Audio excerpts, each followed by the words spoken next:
I'm not really a vertical video guy generally, but in this case, I will be revolutionary. That behind me is that's the monument to the Bastille. I'm in Paris, and that's the end of our ISE show, and that's the end of Headway to ISE, our event on a train, which we launched for ISE this year. Just a few of us on the train this year, but next year it's going to be a big deal. We're going to be taking a train from Paris to Barcelona for next year's ISE show. It's ISE 2027, and you should join us, and you should get on board fast. Drop us a line at ise@au-works.com and join us aboard next year's Headway to ISE train. It's going to be awesome. Anyway, the Bastille. Yeah, the Bastille was here.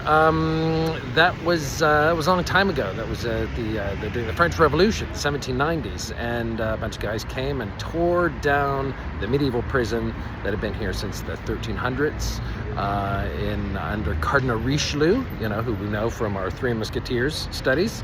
It became a place where you could throw dissidents, writers you didn't like, just people who were a bit problematic. He was all about that. And then, of course, it became the symbol of tyranny during the French Revolution. And they attacked it, the revolutionaries. And apparently, I just was reading up on this, about 90 people were killed, 93 people were killed, trying to free, I think maybe there were like 8 prisoners in there or something. And then they tore it down over time.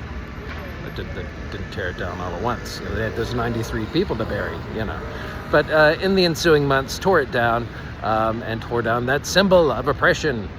And Bastille Day is, of course, the day that the French celebrate their revolution for democracy.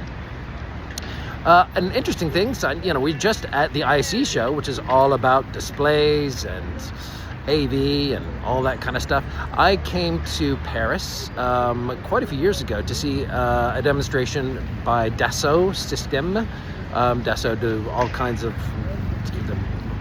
of integrations of various technologies for the military and business and everything. But this was a special project where they had done 3D representations of Paris through the ages. It was really, really cool. It was like complete VR setup. They had special rooms that you could kind of go into, and they also had VR headsets. And I think these were ended up being installations in museums in Paris. And you could visit Paris in the Middle Ages. You could visit Paris in, I think, the Iron Age, and then in the Roman era, and then Paris in the medieval times, and then Paris in the 1800s. One of the things that was remarkable to the people who built this 3D model that you could go all around Paris in was how small the Bastille was. Because they had, created it based on, as much original data as they could find. And the Bastille was pretty small. You always think of the Bastille as this gigantic, imposing fortress, big, scary fortress. But once they were able to walk around the city, even walk around the Bastille, using this 3D tech, they were like, actually much smaller than I would have thought. And I thought that was a really fascinating thing, of being able to really, through using these 3D models and use them experientially, that you could really get a visceral sense of the history, a visceral sense of like, oh, that's how big the Bastille really is, as opposed to this thing that was kind of in your imagination all the time. And of course, then that leads you to all other kinds of insights or changes in perception of the history of that event, and then maybe the history of Paris and how we see it. So these cool 3D tools, visualization tools, allow us to have a new window on the world, new takes on the world. It's pretty cool. Yeah, revolution. A lot of revolution going on right now, some for good, some for bad. Revolution in the media industry, certainly, as things come apart and the center cannot hold. But that may mean a whole bunch of new cool things.